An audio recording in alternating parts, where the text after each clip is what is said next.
उधर महाराष्ट्र से खबर है। ट्रेनी आईएएस पूजा खेड़कर की मां की मुश्किलें बढ़ती हुई नजर आ रही है। पिस्टल लहराने वाले वायरल वीडियो पर एफआईआर हुई है। मनोरमा खेड़कर पर एफआईआर दर्ज की गई है। पुणे के किसान ने ये एफआईआर दर्ज कराई है, शिकायत दर्ज कराई है। वाजिब रहे कि पूजा खेड़कर अपने मामलों को लेकर, विवादों को लेकर पहले ही सुर्खियों में बनी हुई है। मासूर होने की वजह से उन्हें जिस तरीके से पोस्टिंग हुई थी और तकरीरी हुई थी यहाँ, अब उनकी वालिदा के खिलाफ भी मामला निकलकर सामने आई। तस्वीर भी आपको दिखा रहे हैं। पूजा खेड़कर की वालिदा मनोरमा खेड़कर ने किस तरीके से हाथ में पिस्टल लहराते हुए बातचीत की है और इसका वीडियो भी वायरल हो रहा है। किसान के जरिए ये पूरी शिकायत दर्ज कराई गई है। अमजद हमारे नुमाइंदे फुल लाइन पर मौजूद है, सीधे उन्हीं का रुख करते हैं। अमजद, पूरा मामला आपसे समझना चाहेंगे।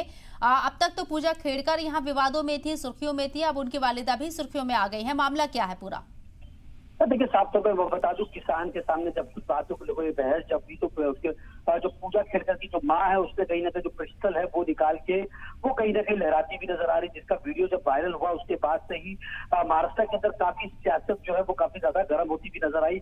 जिसके बाद जो है कल रात से पूजा की जो मां है उसके ऊपर पूना के अंदर जो है वो एफआईआर दर्ज करी गई है। आर्म्स एक्ट 506, 504 223 के तहत जो है वो एफआईआर दर्ज कराई गई है। और कहीं ना कहीं जो है पूजा के बाद जो है उनकी मां के ऊपर भी कहीं ना कहीं गाज गिरती भी नजर आ रही है। इसके पहले भी हमने देखा कि जो आईएएस ऑफिसर जो है पूजा, उसके ऊपर भी कहीं ना कहीं विवाद जो है लगातार गहराता हुआ नजर आ रहा था। पूजा की बात करें और हालांकि पूजा को लेकर जो सरकार भी है काफी ज्यादा सख्त नजर आ रही है।